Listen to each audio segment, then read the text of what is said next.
All right, so for learning objective 2, I wanted to try to do a problem that would have a lot of the relationships that you might need to use in a problem that you might encounter. So this one is a little bit more involved, maybe, just because I'm trying to cover some bases here. There's some basic things that I think you want to think about that are concepts that we're using here. For one, remember we talked about the Poynting vector is really talking about the flow of energy that comes with an electromagnetic wave. But more than that, it's really an energy flux. And so in physics, flux is when something passes through an area and often also within a certain time interval. So the units of the Poynting vector are energy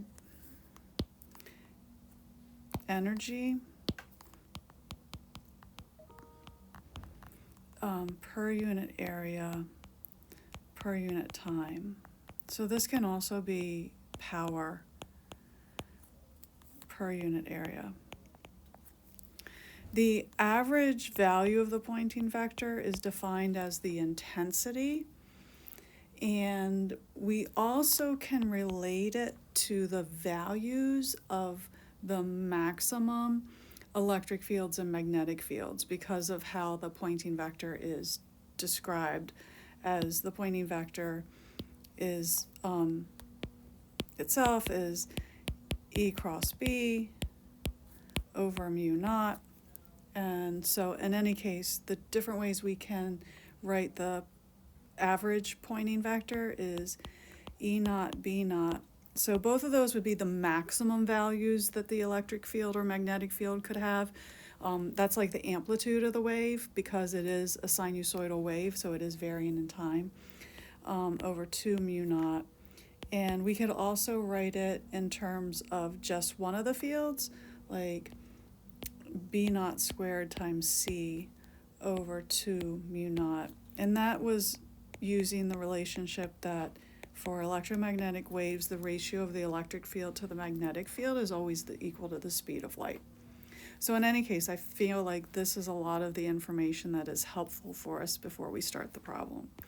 So here we have a source of electromagnetic radiation, and then we're looking at some place at a distance of 5 meters away, and it's covering, this is a sphere. So it travels out in 3 dimensions, so this is a 3-dimensional shape.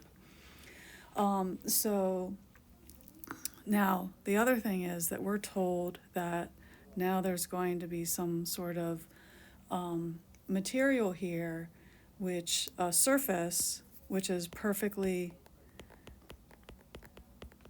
absorbing. And this has to do with the idea of radiation pressure.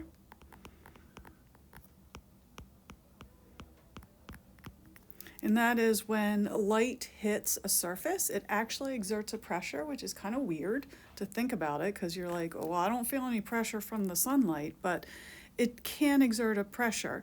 If we think about it, it's the light waves as they travel through space are carrying energy, they're also carrying momentum. And I think if we go back to the ideas of impulse and momentum, it's easier to understand. Like if you have a ball is traveling and it hits a wall, that's kind of what's happening with the light. I know it doesn't make as much sense as an analogy, but the ball was carrying momentum with it, and when it hits the wall, there's some transfer of that momentum and also a force that's exerted on the wall. And so I think we use that idea and think about how as the light is traveling through space, it's also carrying momentum with it. And when it impinges on a surface, it can transfer some of that momentum. The amount of momentum or force that is exerted on the surface depends on whether it is going to, the surface absorbs all of it or if it reflects it. And so we look at those two extremes. Absorbing it would be simply like if someone throws a ball at you and you catch it, that would be the analogy to a perfectly absorbing pressure. And so the only force that you feel is like kind of bringing that to a stop. And in that case, the pressure, the radiation pressure, is just the intensity over the speed of light. If you have perfectly reflecting surface, that would be, the analogy to that would be if a ball hits a surface and bounces off. If you remember, that was twice the change in momentum is one that just hits a surface and comes to a stop. And so the pressure that is exerted on a perfectly reflecting surface is twice as big. And so hopefully that makes sense. All right, so we were told that we had a situation where we had a perfectly absorbing surface, and so this is the relationship that we want to use. And so what this is going to help us figure out is the power output of the thing, of the source, is going to be found if we can find the intensity. So we know the pressure is equal to 9 times 10 to the minus 6 pascals, and this is equal to the intensity over the speed of light. So if I solve for the intensity, I get the speed of light times the pressure.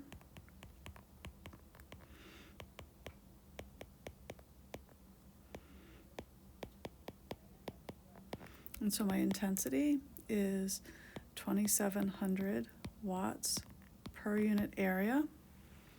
And so to find the power, that would be equal to the intensity times the area. And the area is going to be the area of a sphere. So we take 2,700 times 4 pi and the radius squared, which is 5. So there's a lot of unit changing in here, and so knowing what things are measured in is going to be really helpful.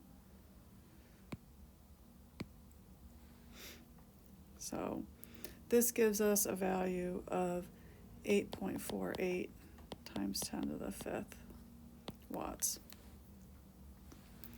And then we have, so that's our power.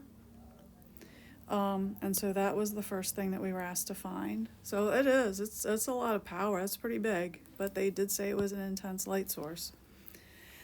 And now if we want to find the strength of the magnetic fields and the electric fields, I'm going to set my intensity equal to B naught squared C over 2 mu naught. I'm going to solve for B naught. It's going to be the square root of 2 mu naught I over C squared, and I get 4.76 times 10 to the minus 6 Teslas. And E naught, I'm going to use this ratio, is just B times C, and I get 1427. That can be measured in volts per meter or newtons per coulomb. Those are both valid measurements of electric fields. So we did a lot in this, but I wanted to kind of show you that getting from one quantity to another was really helpful if we actually understand what units everything is in.